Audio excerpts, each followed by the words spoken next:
What's up, everybody? My name's Ryan Dowdall. I'm the TD here at the Power Place Church, and today we're going to talk about toms. So let's talk about the tools that we're going to need to tech these toms. You're going to want a drumstick because you're going to want to hit the drum.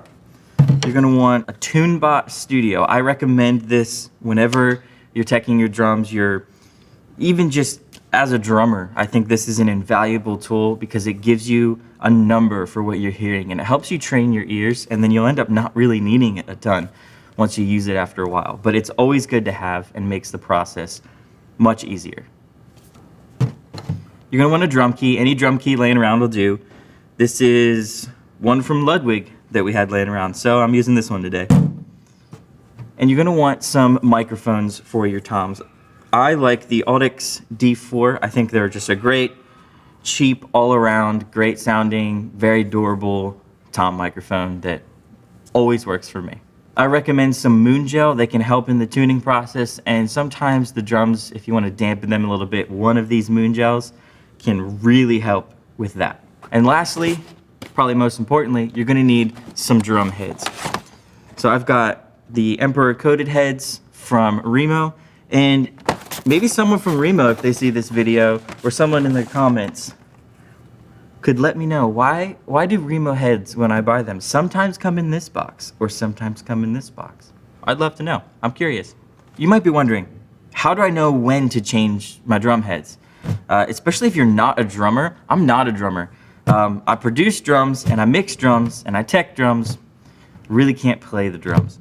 So for me, what I like to look for is, number one, as you can see, this drum head it's really discolored, especially right around here seems to be where they hit it the most. That's a good sign that it might be getting time to replace your head. But the primary method that I do is I will just look at the drum, look across the head, and if you can see any bumps in the head, maybe like indentations where the stick's been hitting it really hard, that's how you know it's time to change your head, because it's warped and it's not going to respond and resonate the way that is going to be optimal for the toms. So before we get started loosening all these up and changing the heads and figuring out how to get these toms in tune, I want to talk about the importance and the role of each of the heads. So the head that you hit is called the batter head. You'll hear that referred to in the drumming community at large. That's the batter head of the drum.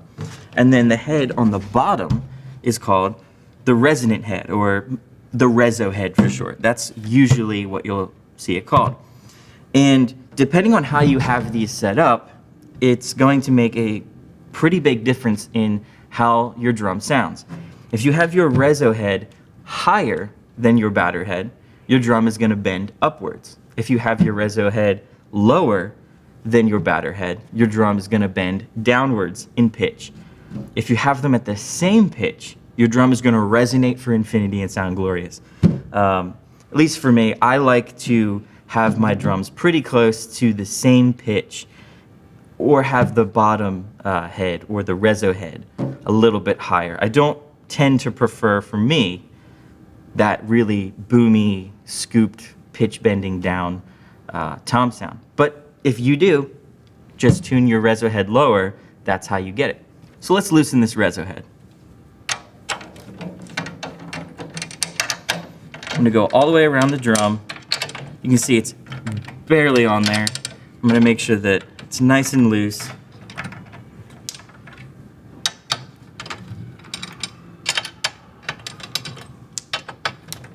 Because I like my toms nice and low, so there's not a lot of wiggle room for them. There we go, nice and loose. You can see the head is nice and slack. And what I like to do first, to get the drum to an even place, if you've seen our video on snare drum, you're already familiar on this. I like to press down with all my body weight in between two lugs and then finger tighten the lugs all the way around.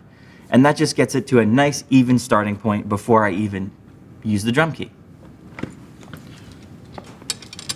So I'm pushing down and I'm just finger tight as I can go.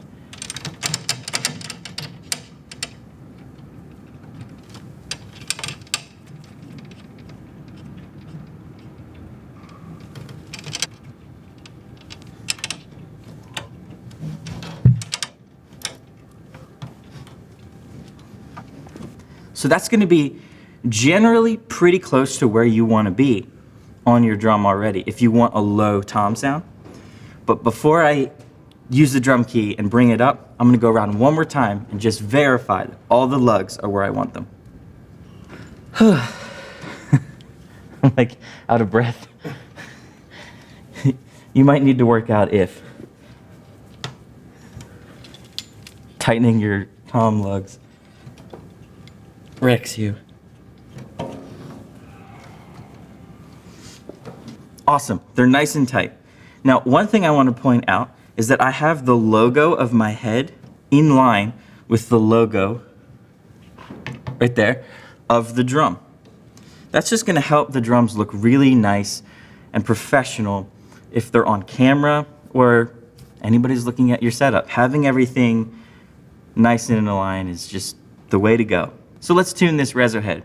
For me, I like to take my drum key and go an eighth of a turn to half a turn, somewhere in that range, to get a nice low sound on my toms. If you want a higher sound, maybe go half a turn to a full turn and play with it and see what works for you. So I'm going to do that now. I'm going to go an eighth of a turn on each lug.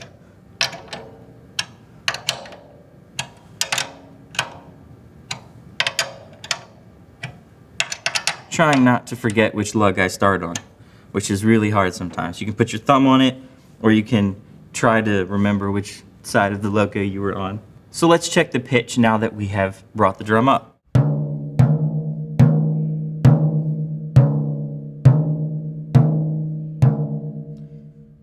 So a couple of them seem a little low. What I'll usually do is I'll find one that's either in the middle or one of the highest ones and bring everything that's low up to that lug.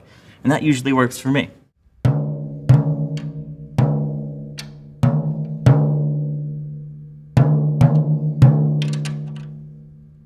And you'll notice I brought this one up because it was low, and then instead of cranking it even more, I made sure the one across from it was also where it wanted. Because lugs that are across from each other, they have a relationship as they pull the head, around on the drum, the rim of the drum. And so you just want to check the ones across from it if you've adjusted one and it's still off.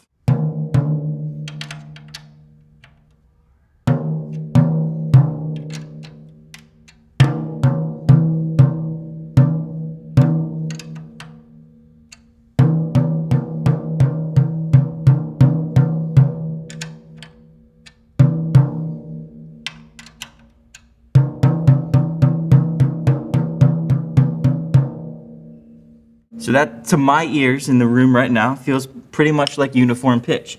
So what I like to do is after I've done that and I've used my ear and I've kind of felt it out, then I like to take my tune bot. I don't like to take the tune bot and just start with it because it doesn't really help me develop my ear. And my goal is to develop my ear and be able to sit down at any drum with just the drum key and a drumstick and be able to do this. So I like to practice that and then verify with the tune bot.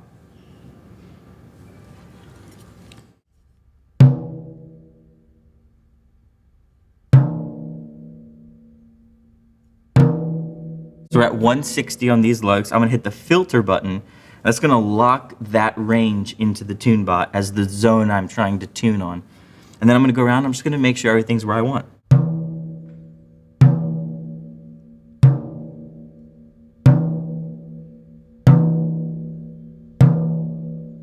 Everything's matched. So I'm going to move on to the batter head or the top head, and we're going to replace that. So we're going to replace this top head or this batter head. I'm using an Emperor Vintage Coated currently. I'm replacing it with an Emperor Coated, which is a little bit brighter and has a little bit more durability because I like the tom heads to last a long time. And we, for worship music especially, it's all about the toms, especially the floor tom, so it gets a ton of use. So let's change this head. Step one is gonna be to take our drum key and just loosen every lug so we can take the hoop off the drum.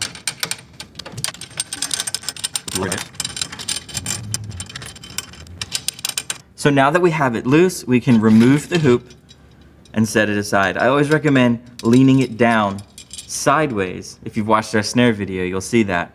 And you won't lose any of your lugs on the floor. So now that we've done that, we can remove the old head and get rid of it because we don't need it anymore.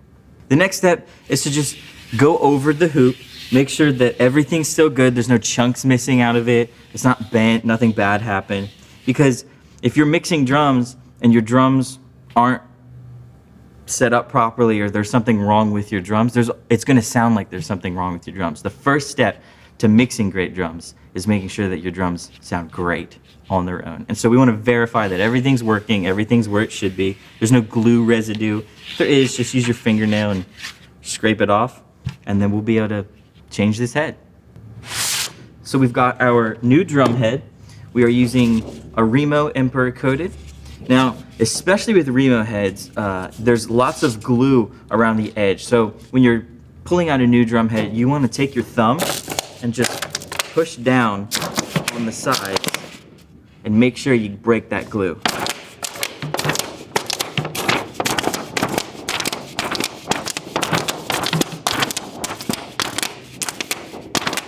So I usually start at the logo and work my way back to the logo. That's kind of my system.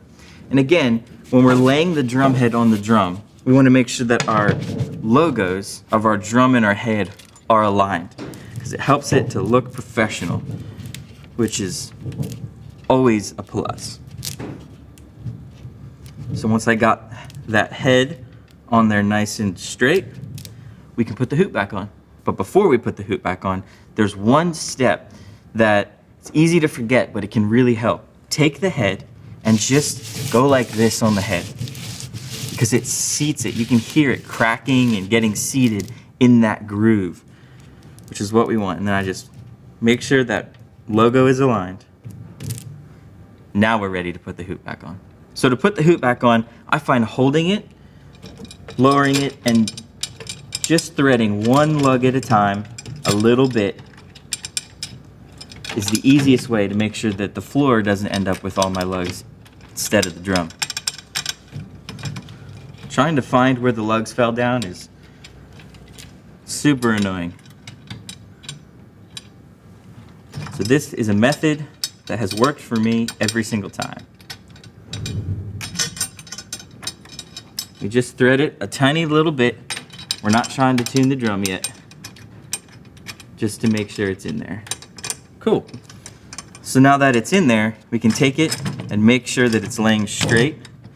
One way to check that is to get above the drum and just get a bird's eye view of it and make sure that the distance around the edge of the head and the bearing edge of the hoop is the same. So in this case, it needs to be right about there. And that's really going to help any of your tuning issues that you might have. So then what I like to do is I like to finger tighten, and I go around, finger tighten across,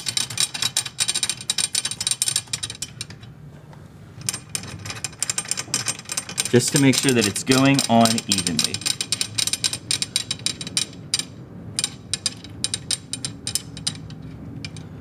The reason I do that is because I don't want to go around and tighten the lugs and then pull that hoop around once I've centered it.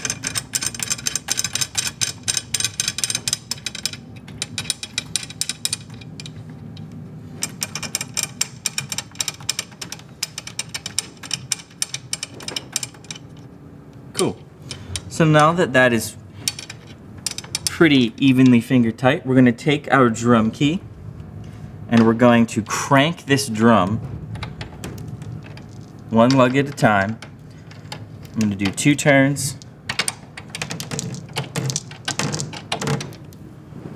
ish. We're not tuning the drum right now. We are just tightening the hoop because we need to deal with all this glue. You can hear it cracking as I do this. And then once I go around the whole thing, I'm going to do it again.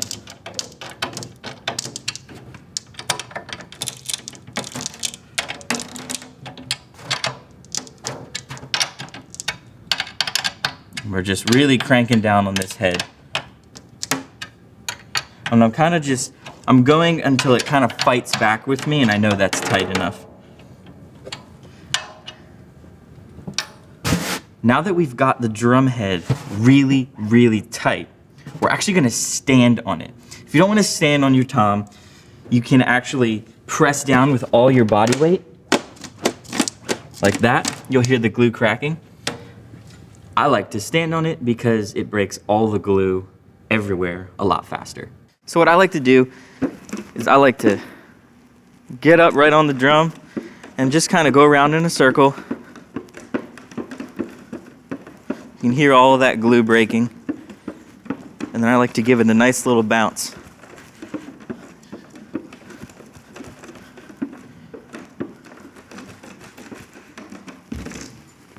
And now we're ready to move on to tuning.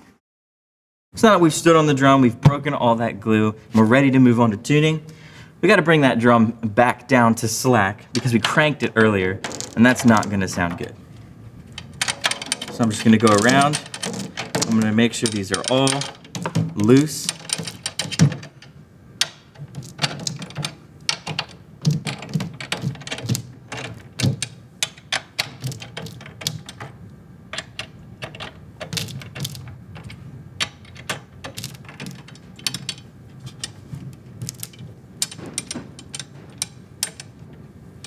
Cool. So they're all pretty loose. I can turn them with my fingers. And just like the bottom head or the reso head, we are going to use our body weight and tighten it as much as we can. I'm gonna press down and tighten.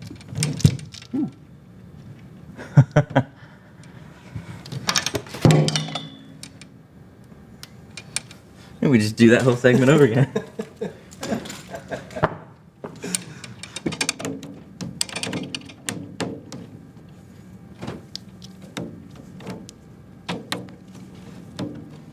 So now that we've pressed down with our body weight, we've gone around, we've made sure they're all nice and tight. I've gone around one more time, double checked, just like the bottom head.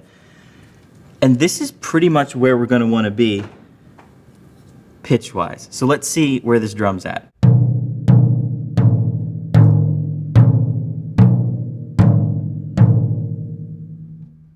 So you can hear, just like the reso head, there is a couple lugs that are a little lower than the others. So let's fix them.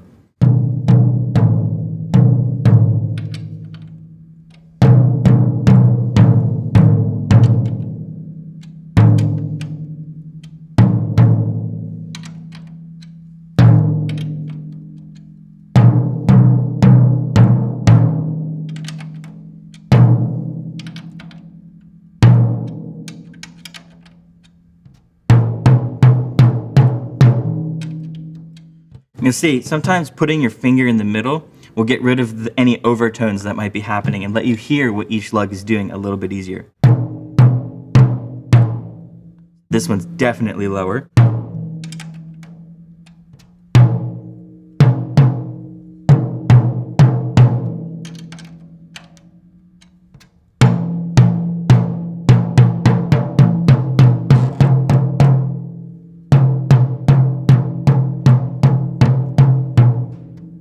Still low. So it's this area, so it's probably a combination of both of these lugs.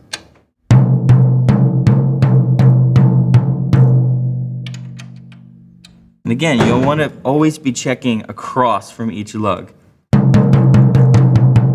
It's pretty close. Let's see how this drum sounds.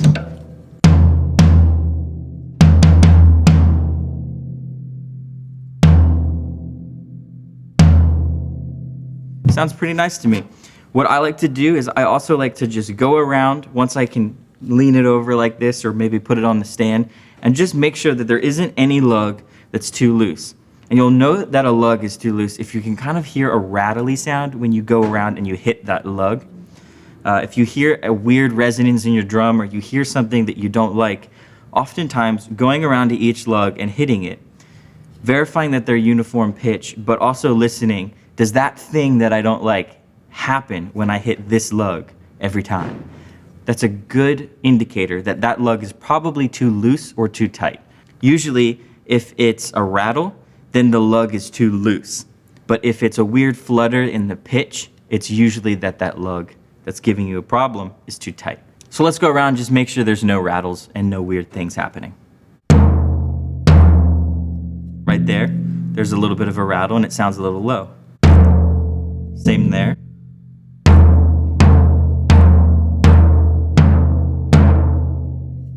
So most of these actually sound the same. This one that I started with seems to be a little higher. So I'm actually gonna lower that lug just a little bit and see if the issue goes away.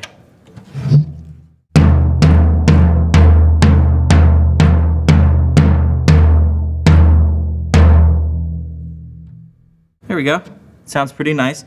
I still think there might be a little bit of a rattle on this one, so I'm going to bring that guy up just like 1/8 of a turn and see what that sounds like. So now there's even more rattles, so I'm gonna bring that back down and try again.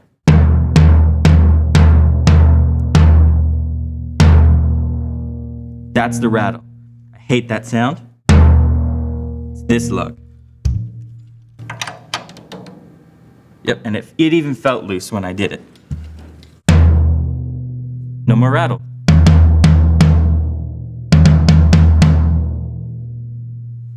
Maybe one more. It's probably the one next to it.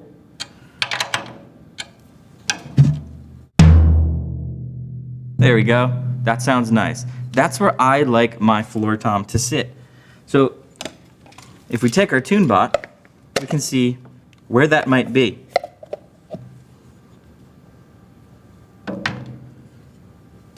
So if I lean it over, it's about 78 hertz. For me, anywhere from 55 to 80 hertz on the floor tom really sounds nice.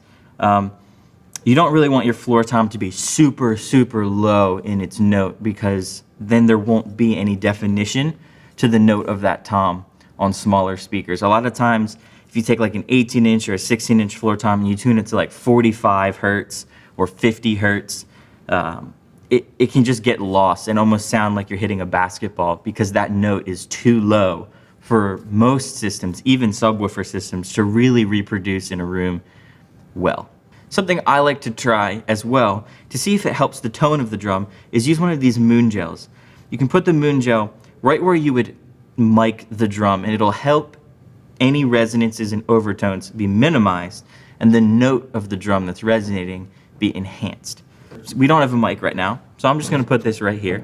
Let's see what it does before and after. So here's after. Here's before.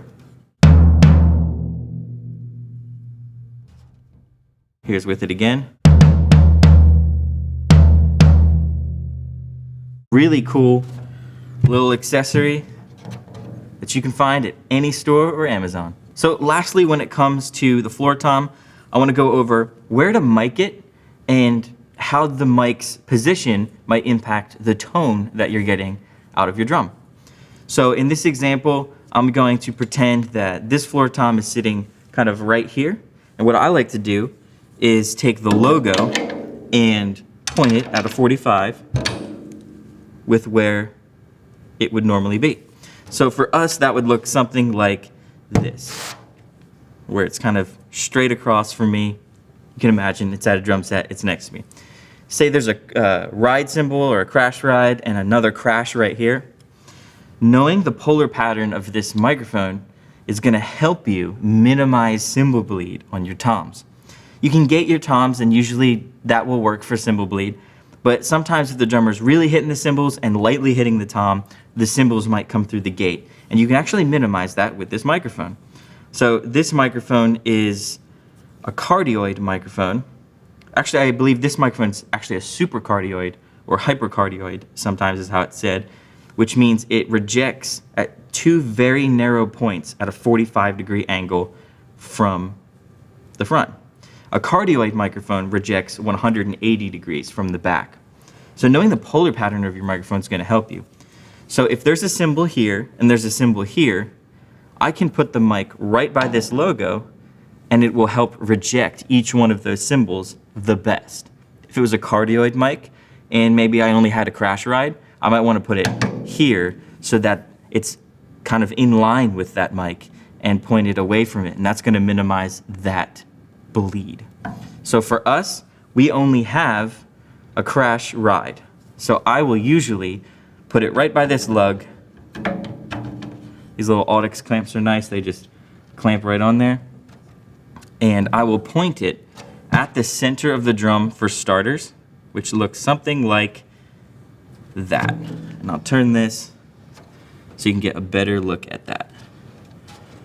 If I point it right here at the center where they hit, it's gonna pick up the most amount of stick attack. That's gonna be the brightest sound, and it's gonna pick up a good amount of the low end decay of the drum. If I have too much attack, around say like 1.5K, and I can't EQ it out enough, I might take this mic and just angle it down a little bit more, away from where the stick is hitting the drum. That's gonna work almost like an EQ. What that's also gonna do is pick up more of the resonance, so more of the decay, more of the low end. So if your toms don't sound like they have enough low end, angling your mic down towards the outer edge is a great way to get more low end. Something you don't wanna do is have your mic high. You want your mic nice and low like this, because if your mic was, say, raised up, because these things can come out, I see this sometimes, and your mic will be over here, and people will point it like that. You're not getting a very direct tom sound that way, and you're gonna actually pick up more cymbal bleed, because you're gonna lose all the proximity effect, or the free low end that comes with a microphone when it's really close to the source. And for toms, I want as much of that as I can, and I will cut out what I don't need with EQ. So again, I like to make sure it's nice and low like this, and I start by pointing it right at the center. You can also take your moon gels if you want to use it, and if you put it right by where the mic picks up, all of the overtones that you might get in the microphone are minimized. If you were to put your moon gel over here, you're going to get more overtones in the mic because you're muting them the most over here. So that's something that I found really helpful for me. So just make sure my moon gel is kind of right next to my microphone. So let's move on to the rack tom. The rack tom is the exact same process. So everything I did to the floor tom, I do to the rack tom as well. So let's start by loosening the bottom head, or the reso head.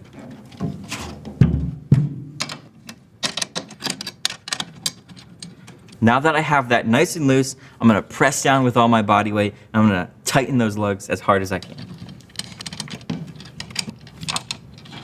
So now that I've got those nice and tight with my body weight, this is, again, just like the floor tom, it's gonna be pretty much where I want it. So I like to take my drum key and just go around.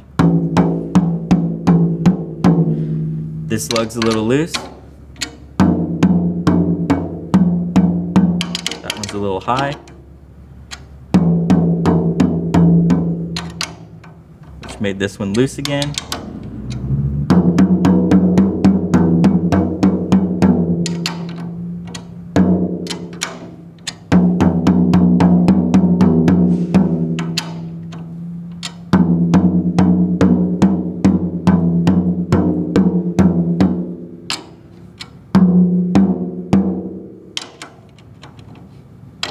So these are having a relationship right now that I'm not enjoying. This one is making this one high, and then loosening this is making this one low. So I'm gonna double check these two to make sure that they're where I need them to be, and see if that solves this problem, because these two are across.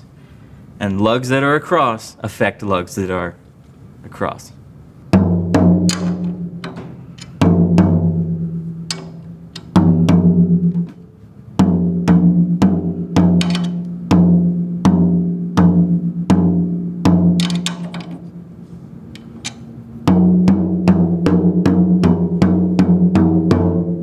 Cool, that seems like it solved it for me. Let's see where that is on our tune bot. I think we were at 160 on our floor tom. We're about 180 on our rack tom for our reso head, which I'm gonna bring it up just a little bit and put it at exactly 180. Cool. Oh, now it's at 190. We'll go with that.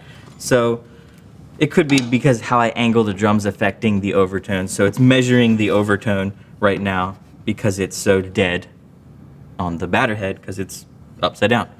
So let's just check all these lugs and make sure they're the same.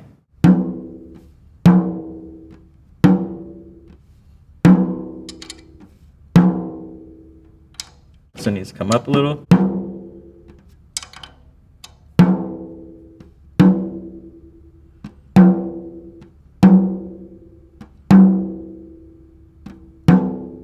Cool, so that's even. So I did the ones across, and even after that, by ear, that feels good. This one was just a little bit loose. So this one could have been affecting the problem I was having here, which is why it's so nice to have a tune bot, because once I get it close by ear, this will be like a little double checker that lets me know, hey bro, everything was good, except for that one a little bit. And so now we're nice and even on our reso head for our rack tom. So let's remove the hoop and replace our new head on the drum. So got the hoop off. I'm gonna take this head, goodbye, we don't need it. Put my hoop down. Make sure everything's good. Inspecting the drum is something that you should definitely do because it's not very often that you have your drums apart like this and you can actually look inside, make sure everything's good, get any dust that's in there out, and take care of the drums that we have, because if you take care of drums, they'll always sound great. So I've got my new head, and again, just like the other one, we're going to make sure that all of our logos are aligned. And I'm going to give it a little twist, make sure it's seated on there. So I just want to point out, as I was twisting it, I noticed the little part where the hoop connects with itself and it's all glued together. It looks like it's not completely straight. And because of that, I'm not going to stand on this drum. This head will still be usable and still work, but I'm not going to stand on it because this is already a weak point. So one thing you might want to look at is, when you inspect your head, is everything looking the way it should? Is it even all the way around? So we'll get that on there, we'll seat it on there, and we will just press down to break the glue, as well as use our thumbs and go around.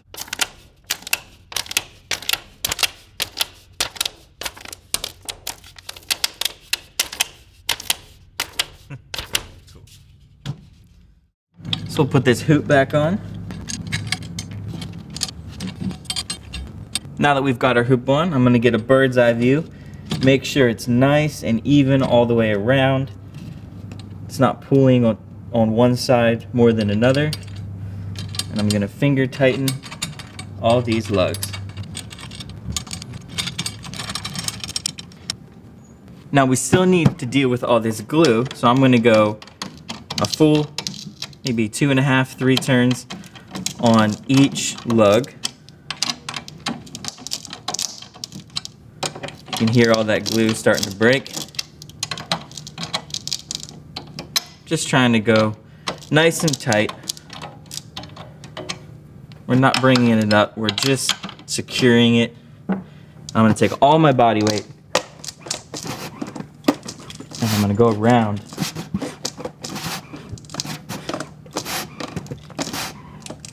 And just make sure there's no wrinkles and that I've broken as much glue as possible. After that, we're gonna bring it back down to finger tight.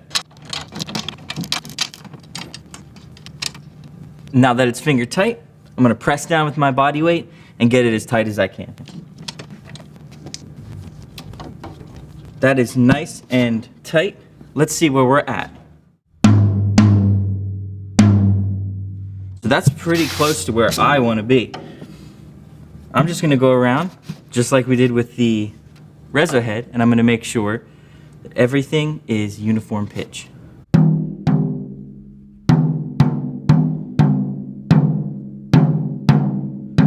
So these two and these two seem a little low. I'm going to start with this side, go maybe a quarter turn.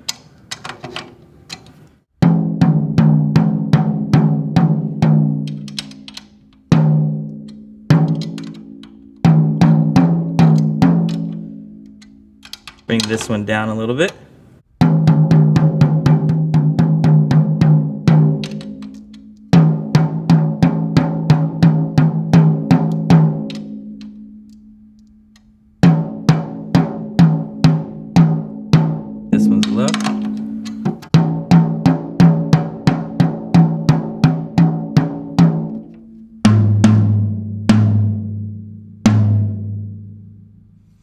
You'll know you're at uniform pitch or close to it when the volume of the drum seems to be louder and at its loudest. It means the drum is resonating the most. So right now, I'm barely hitting the drum and it sounds like I'm slamming it. That means it's pretty close to uniform pitch. And it's not crucial that your drums are at the exact note. It's more important that they're at the relative pitch, relatively the same as one another, because it's gonna fluctuate as you play it. Let's check with our tune bot and just verify where we are.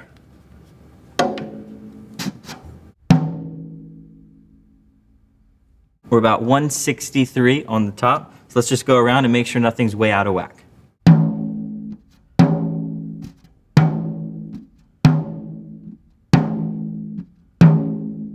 They're all 163 or 164, so I'm good with that. And just like the floor tom, you can use these moon gels to really affect the tone of your toms, maybe dampen them and make the note that they're tuned to a little bit more prominent. Here's with a moon gel.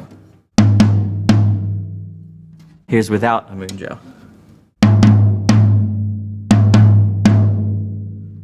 I like the rack tom without the moon gel. So lastly, I just want to hit on what is the relationship between them that is what you might want, what's going to make it optimal for a live setting.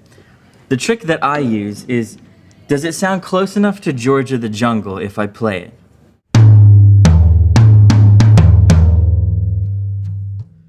In this case, it does.